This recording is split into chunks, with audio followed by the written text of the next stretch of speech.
میگه من اصلا راحت نیستم که وارد این خونه بشم. یه جوری حس ششمش بهش میگفته که نباید وارد بشه. اما همون لحظه از توی خونه صدای یکی از دختراشو میشنوه که بهش میگه مامان قایم موشک بازی کنی. اینجاست که متقاعد میشه که دختراش منتظرشن و باید بره و پیداشون کنه.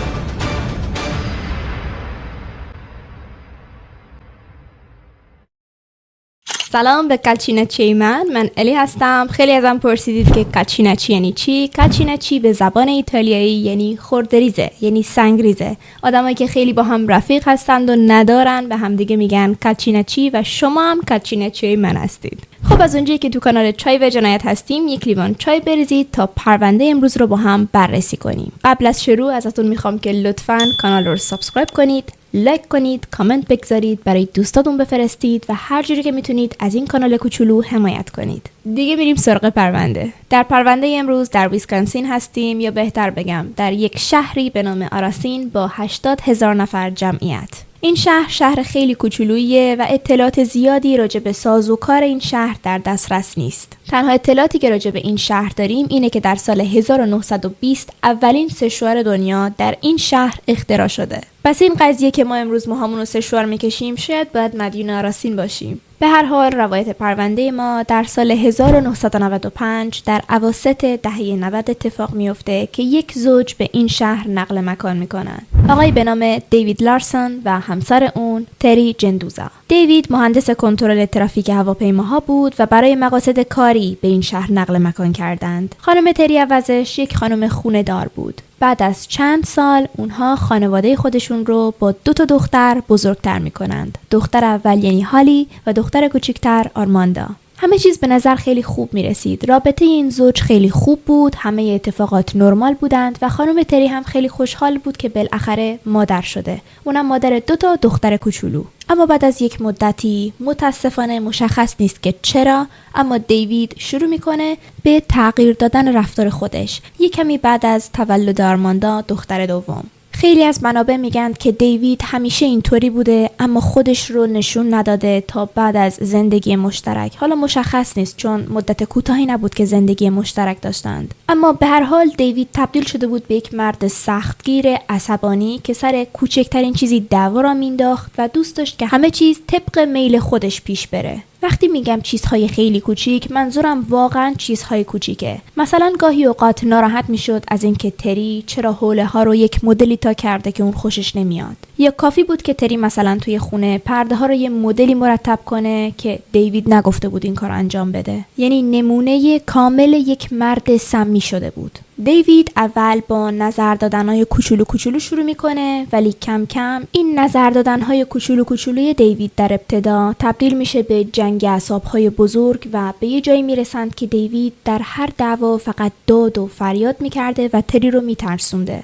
دیوید مثل هر مرد سمی دیگه‌ای در زندگی مشترک سعی میکرده که تری رو دستکاری ذهنی بکنه و بهش تلقین بکنه که تمام کارها رو داره اشتباه انجام میده و اگر اتفاق بدی میفته تقصیر خود تریه. همونطور که زمان پیش میرفت رابطه اونها بدتر و بدتر میشد و حتی دیوید شروع میکنه به خشونت فیزیکی و دست روی تری بلند میکنه تا جایی این دعواها پیش میره که بالاخره یک روز تری به خودش میاد و تصمیم میگیره که دیوید رو رها کنه. اتفاقی که میفته این بود: یک روز تری داشته آشپزی میکرده برای شام، میره تا یکم پاستا درست کنه، قابلمه رو میذاره تا آب جوش بیاد و پاستاها رو باز میکنه تا توی آب بریزه. تو اون مدتی که آب داشته جوش میومده پاستاها رو همونجوری روی کابینت رها میکنه و میره و دختر کوچیکترش آرماندا که اون موقع تازه به دنیا اومده بود رو توی بغلش میگیره. همون لحظه دیوید سر میرسه، به پاستاها نگاه میکنه روی کابینت و ایراد بنی اسرائیلی میگیره. بهش میگه چرا پاستاها رو همینجوری با در باز گذاشتی روی کابینت؟ اینجوری مزهشون بد میشه. پاستاها باید در بسته بمونند نه در باز. اینجاست که تری بهش میگه هیچ فرقی نداره، یه چند دقیقه دیگه همه رو میخوام بپزم، میخوام بریزم توی آب.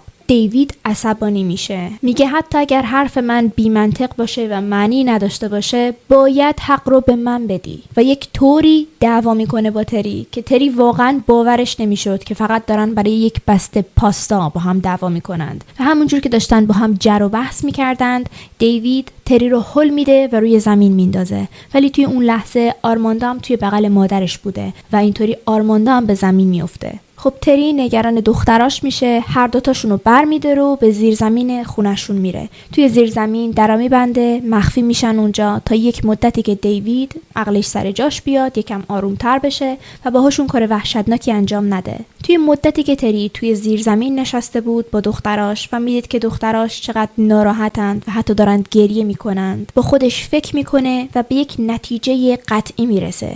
با خودش فکر میکنه که دیگه نمیخواد اینطوری زندگی کنه، که لیاقت اون بیشتر از اینه و حتی دختراش هم لیاقتشون بیشتر از داشتن یک پدر اینچنینی خشنه. پس بالاخره بعد از 1 ساعت از زیر زمین بیرون میاد، میبینه که دیوید آروم شده ولی هیچ حرفی راجع به تصمیمش به دیوید نمیزنه. با هم دیگه شام میخورند و همه به تخت میرن و میخوابن. صبح روز بعد وقتی دیوید سر کار میره، تری هم بلند میشه، 2 دختراشو بر میداره، چمدوناشون رو میبنده و از خونه به پناهگاه موقت زنان بی سرپناه میرن. خب توی این پناهگاه خیلی به تری کمک میکنند، بهش غذا میدن، تخت میدن به خودش، به دختراش و انقدر حمایتشون کامل بوده که حتی بهش کمک میکنند که یک کار پیدا کنه. توی پرانتز بگم که کاش برای خانم‌های ایرانی، برای خانم‌های کشورمون هم همچین جاهایی وجود داشت. میدونم که مراکزی برای خانم‌های بی سرپناه و بد سرپرست وجود داره، اما اونقدر ازشون حمایت کامل و همه جانبه‌ای نمیشه. از اینجا به بعد یک جنگ دادگاهی بزرگ برای حضانت بچه‌ها شروع میشه. خب تری نمیخواسته دختراش رو به یک مرد اینچنینی، یک آدم خطرناک بسپره. تری توی دادگاه تمام اپیزودهای خشونت این مرد رو برای قاضی تعریف میکنه و حتی روزی رو تعریف میکنه که خودش و آرماندا روی زمین افتادند و دیوید هلشون داده. اما قاضی میگه که در طی زندگی مشترکشون این خانم تری هیچ وقت با پلیس تماس نگرفته و هیچ وقت از خشونت خانگی شکایتی نکرده. پس این حرفها مدرک علنی نیستند و دلیل محکمه پسندی به حساب نمیان. اما قاضی سعی میکنه که حکم منصفانه‌ای بده و حضانت بچه‌ها رو بین هر دو طرف تقسیم میکنه، یعنی 50-50. البته سهم تری یک مقدار بیشتر از 50 بوده، چون دخترها میتونستند با مادرشون زندگی کنند و هر 2 هفته یک بار در ویکندها در آخر هفته ها باید با پدرشون میموندند. البته برای تری این حکم هم خیلی خوشایند نبوده، چون به هر حال از دیوید هراس داشت اما کاری از دستش بر نمیومد. خب زندگیشون به همین حالت پیش میره، ثبات میگیره، هر کسی داشته کار خودش رو انجام میداده. یکی از نکات مثبت این داستان اینه که تری بالاخره نبض زندگی خودش رو در دست میگیره. بعد از اینکه کار پیدا میکنه حتی موفق میشه که یک ماشین بخره و یک خونه اجاره میکنه و در یکی از کلاس هایی که شرکت میکرده با یک آقای آشنا میشه به نام نیک نیکولای. آقای نیک مردی کاملا متفاوت از دیوید، مرد بسیار حامی و خوشرفتار و رابطه بسیار خوبی هم با تری داره. حتی بعد از چند سال تصمیم میگیره که با تری ازدواج کنه و اینجوری خوشبختیشون رو کامل میکنند. تنها نقطه سیاه زندگی تری همین آقای دیوید بود که از چندگاه یک بار به خاطر دخترها مجبور بود اون رو هم ملاقات کنه. دیوید در این ملاقات‌های کوتاه هیچ اوکازیون و موقعیتی رو از دست نمیداده تا به تری توهین بکنه و حتی همچنان سرش داد میزده. تو این ملاقات‌های کوتاه مثل زمان زندگی مشترکشون سر تری داد میزده و کم مونده بود که فقط این بار هم دست روش بلند کنه. از اون طرف دیوید ترجیح میداد که دخترها رو در منزلی که زندگی میکرد ببینه، همون منزلی که در زمان تعهل با تری زندگی میکرد. این به این معنی بود که تری هر بار که اونجا میرفت کلی وسایل نوستالژیک میدید، آلبومای عکس، فیلمای عروسی، لباس عروس و یه جورایی جهاز تری توی اون خونه بود. دیوید از این اجسام برای تخریب کردن مادر دخترها استفاده میکرد. مثلا فیلمای عروسیشون رو برای دختراشون میذاشت که واقعا کوچیک بودند اون موقع و بهشون میگفت میبینید مادرتون چقدر آدم زشت پلیدیه، توی این فیلم داره به من تعهد میده که تمام عمرش با من بمونه، اما میبینید که زیر تعهدش زده و بهشون میگفت که اون باید تا لحظه مرگش با من میموند. خودش اینطور گفته که توی محراب سوگند یاد کرده که تا زمان مرگ با من باشه و فقط مرگه که ما رو از هم جدا میکنه. این جمله رو به خاطر داشته باشید. انقدر خشونت دیوید در همون ویکندا آخر هفته های مختصری که همدیگر رو میدیدند زیاد بود که تری مجبور میشه چندین بار حتی با پلیس تماس بگیره و در همین رفت آمدها به اداره پلیس موفق میشه که یک دستور منع خشونت برای دیوید بگیره. یک بار دیگه به دادگاه خانواده میرند و تری از قاضی پرونده میخواد که همون دیدار مختصر شوهرش با دخترهاشون رو هم محدود کنه و داره، چون دخترها با همچین پدری در امان نیستند و اونها رو از نظر ذهنی شکنجه میده. اما متاسفانه قاضی در حکم خودش تجدید نظر نمیکنه و حکم میده که فقط اگر صلاح میدونند این دیدارها رو در مکانهای عمومی انجام بدند و نه در منزل شخصی دیوید. اینطوری دیگه به خونه نمی رفتند و اون اشیای قدیمی دیگه تری رو شکنجه نمیداد. با این حکم منع خشونت دیوید یکم آرومتر میشه و دیگه توی ملاقات‌هاشون توهین آنچنانی به تری نمی کرده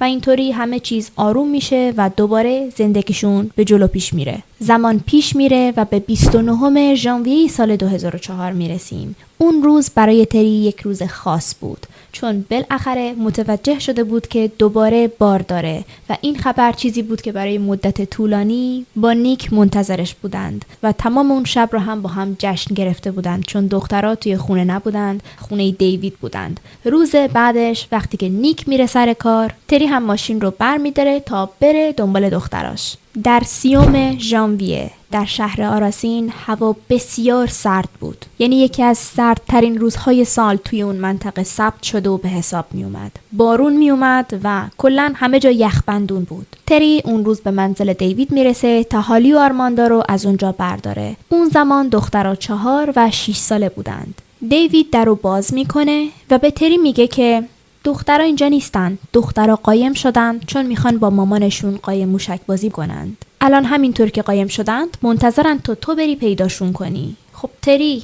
میگه من اصلا راحت نیستم که وارد این خونه بشم و یه جوری حس ششمش بهش میگفته که نباید وارد بشه. اما همون لحظه از توی خونه صدای یکی از دختراشو میشنوه که بهش میگه مامان قایم موشک بازی کنی. اینجاست که متقاعد میشه که دختراش منتظرشن و باید بره و پیداشون کنه و نمیخواسته ناامیدشون کنه. پس پاشو توی خونه دیوید میذاره. یکم بعد نیک از سر کار به خونه برمیگرده و متوجه میشه که نه همسرش خونه است نه دختراش. اما وقتی توی پارکینگ رو نگاه میکنه میبینه که ماشین تری پارک نشده و فکر میکنه که خب شاید لابد جایی رفته و به من یادش رفته بگه. پس یکم منتظر میمونه. بعد از اینکه چند ساعت میگذره و هیچ خبری از تری نمیشه، بلافاصله با تری تماس میگیره، اما تری جواب هیچ کدوم از تماسهاش رو نمیداده. اینجاست که نیک خیلی آشفته و نگران میشه، چون تری از اون مدل آدمایی نبوده که جواب تماسش رو نده یا گوشیش رو نبینه. از اونجایی که نیک میدونسته که اون روز تری رفته تا دختراشو از خونه همسر سابقش برداره و با هم مشکل دارن، مشکلای دادگاهی دارند، بلافاصله به این فکر میفته که با پلیس تماس بگیره. به محض اینکه با شماره 911 تماس میگیره، به اپراتور پلیس میگه که همسرش به منزل همسر سابقش رفته که این آدم حکم دادگاهی داره برای منع خشونت و حتی قاضی ترجیح به دیدار در فضای عمومی رو داده و اسم این آقا دیوید لارسونه. به محض اینکه اپراتور پلیس این نام و نام خانوادگی رو میشنوه، به نیک میگه همین 1 ساعت پیش یک نفر با ما تماس گرفت و فقط این نام رو تکرار میکرد و یک آدرسی رو، و اون آدرس منزل دیوید لارسون بوده. اپراتور پلیس میگه که من فکر کردم که دارن با من شوخی میکنند، اما حالا برای محکم کاری هم که شده این آدرس رو به پلیس ها میدم تا برن یک کنترلی انجام بدن.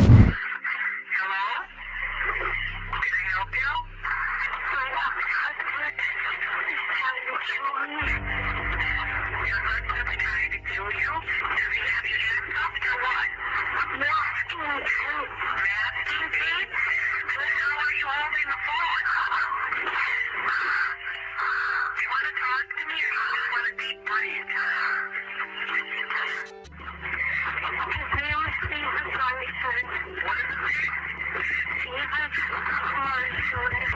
تماس اپراتور پلیس رو شنیدید. با گوش دادن این تماس تری واقعا اعصابم خورد شد. چقدر واقعا بی‌مسئولیت و بی‌تربیته. بهش میگه میخوای با من صحبت کنی یا میخوای نفس بکشی؟ یعنی 1% فکر نمیکنه که یک قربانی پشت خطه که داره زجر میکشه. خب در همین حین پلیس ها به خونه دیوید میرسند، اما چون حکم تفتیش و ورود رو نداشتند هیچ کم جوابشون رو نمیده و پشت در میمونن. فقط مختصراً با همسایه‌ها صحبت میکنند و بعضی از اونها تایید میکنند که چند ساعت پیش یک ماشینی که مدلش و رنگش دقیقاً با ماشین تری مطابقت داشته در برابر خونه دیوید پارک بوده. همونطوری که پلیس ها در جستجوی تری و دخترش هستند، یک بار دیگه اپراتور پلیس یک تماس دیگه از همون شماره دریافت میکنه. پشت تلفن یک خانومی با صدای شکسته به اپراتور پلیس میگه که پشت یک وانت سبز رنگه که متعلق به همسر سابقش دیوید لارسونه و نمیدونه که دارن کجا میرن. بعد از این تماس دوم پلیس ها تصمیم میگیرند که در خونه دیوید رو باز بکنند. وقتی توی خونه دیوید رو میگردند فقط حساسیت و نگرانی پلیس ها بالاتر میره، چون توی خونه داخل اتاق نشیمن که همه جاش موکت شده بود،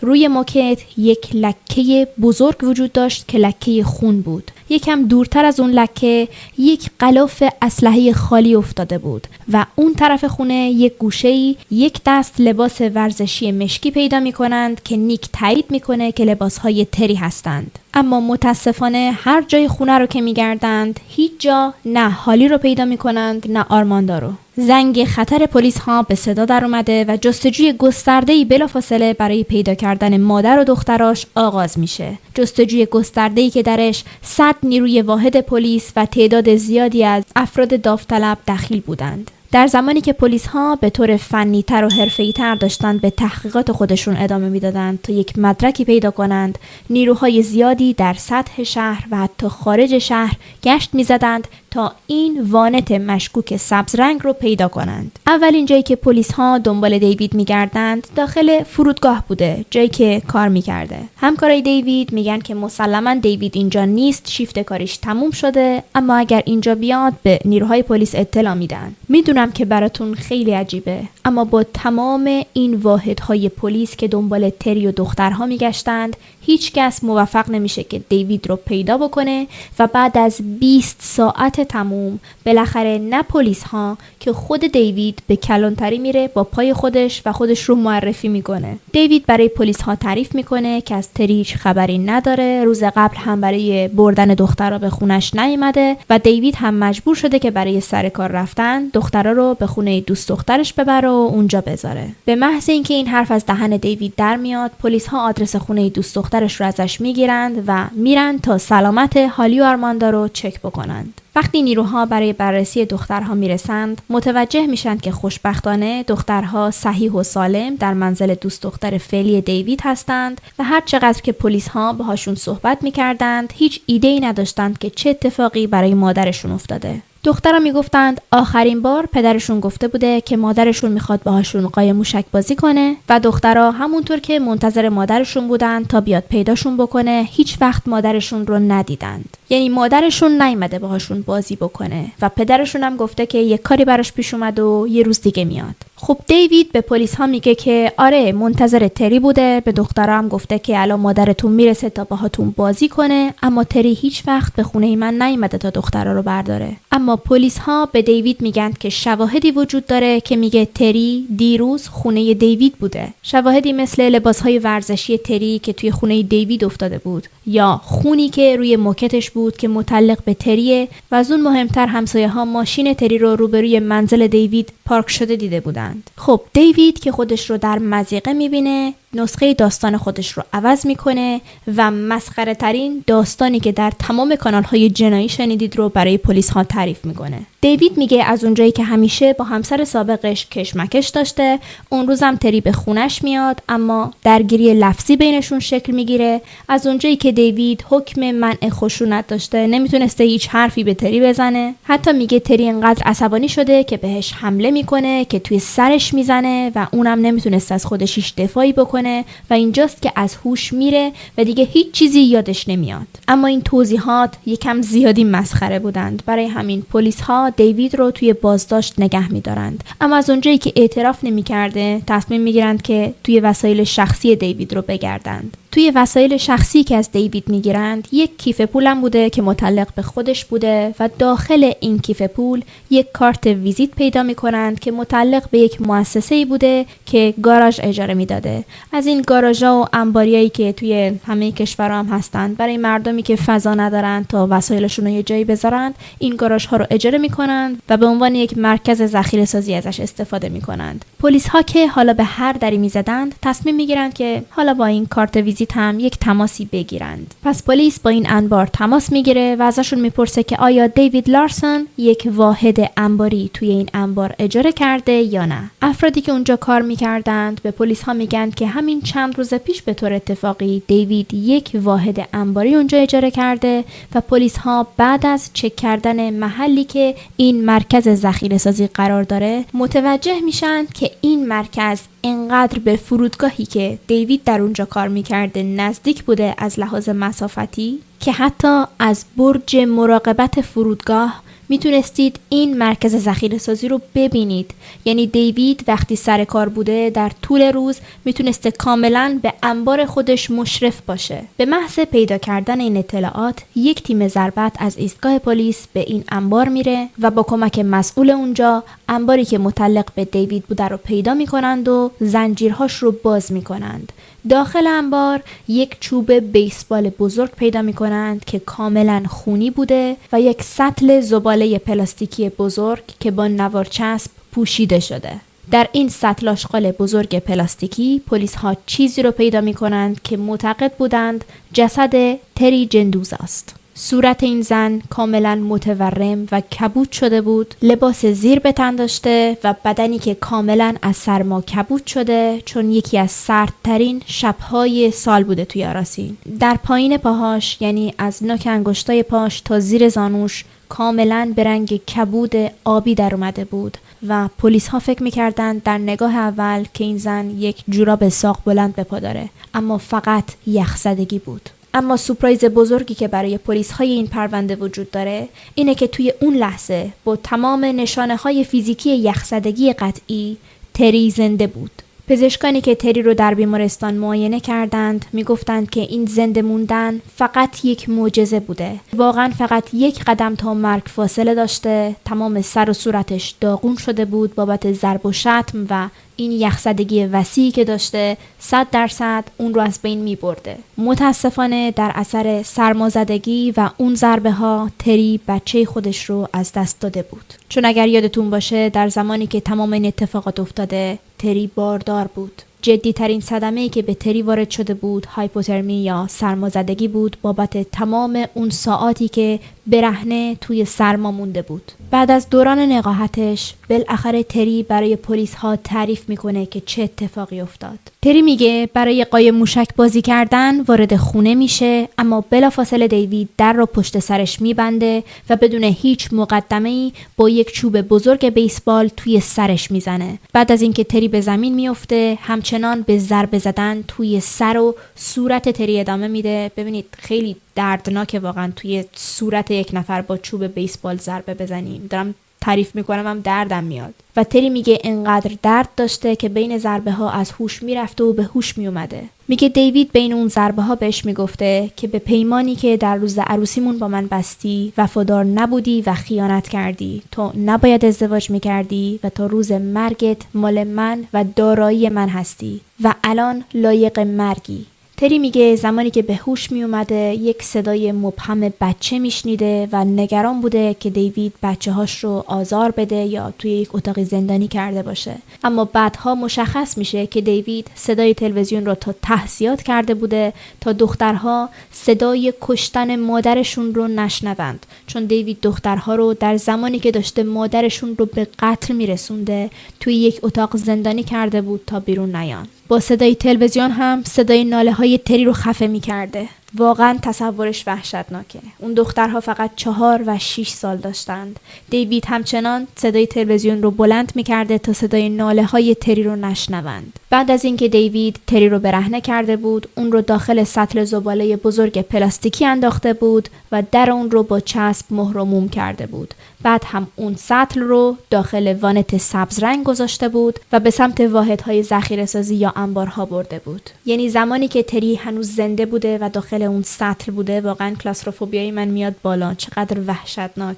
تری دوباره داخل سطل به هوش میاد. یا دیوید فکر کرده که موبایل با خودش نیاورده، یا فکر کرده که تری واقعا مرده. برای همین دیگه تری رو چک نکرده و تری بعد از اون که به هوش میاد با 911 تماس میگیره. بعد از اینکه سطل زباله رو داخل انبار میگذاره، به خونه برمیگرده، به دختراش میگه که مادرشون نمیخواسته ببینتشون و اونها رو به خونه دوست دخترش میبره. تری به مدت 7 هفته در بیمارستان بستری بود و دوران نقاهتش رو طی می‌کرد. در این مدت بیش از 10 عمل جراحی روش انجام دادند که بعضی‌ها روی سر و صورتش بود که آسیب بیشتری خورده بود. پزشکان تقریباً مطمئن بودند که بابت ضربه‌هایی که توی جمجمش خورده دیگه نتونه راه بره. در واقع بعد از اینکه از بیمارستان مرخص میشه روی صندلی چرخدار بوده. اظهارات تری دیوید رو به دادگاه میکشه. خود تری مثل یک زن قوی توی دادگاه حضور پیدا میکنه و علیه دیوید شهادت میده. دادگاه دیوید رو گناهکار میشناسه و بهش 35 سال زندان میدن. تری بعد از این قضیه خوشبختانه آسیب‌های فیزیکیش رو معالجه میکنه، اما آسیب‌های روانی و ترومایی که براش ایجاد شده تا مدت‌ها گریبانگیرش بوده، به خصوص این که بچه‌ش رو هم از دست داده بوده. اما بالاخره خوشحال بوده که این نقطه سیاه زندگیش از بین رفته بوده و دیگه مجبور نبوده که دیوید رو برای دخترهاش ملاقات بکنه. تری بعد از چند سال حتی دوباره باردار میشه و اون و نیک صاحب یک پسر میشن. از داستان این پرونده حدود 20 سال گذشته، اما تری امروزه به یک فعال حقوق زنان تبدیل شده. به تمام ایالت‌های امریکا میره و در برنامه‌های تلویزیونی شرکت میکنه و پادکست خودشو داره برای آگاهی دادن راجع به خشونت خانگی. ویدیوهاش به طور آنلاین هست و تماشا کنید، به نظر من خیلی خوبه. تری همیشه میگه دیوید میخواست من رو از بین ببره، من رو بکشه، ولی امروز من اینجا هستم و دیوید خودش رو از بین برد و زندگی خودش رو نابود کرد. من اینجا در کانال چای و جنایت داستان‌های زیادی راجع به بقا و جانیان خطرناک تعریف کردم. مثلا داستان دختری در پناهگاه زیرزمینی 3 متر زیر زمین که لینکشو براتون میذارم، حتما بعد از این پرونده ببینیدش. امیدوارم که این اپیزود رو هم دوست داشته باشید، چایتون رو هم خورده باشید. برام بنویسید راجع به این پرونده چی فکر میکنید. یادتون نره که کانال رو سابسکرایب کنید، لایک کنید، کامنت بگذارید، برای هر کسی که این ژانر رو دوست داره بفرستید و چک کنید که لایک و ساباتون نپریده باشه. بدونید که الی خیلی دوستتون داره. توی قلبم هستید اینجا. خدافظ. خدافظ.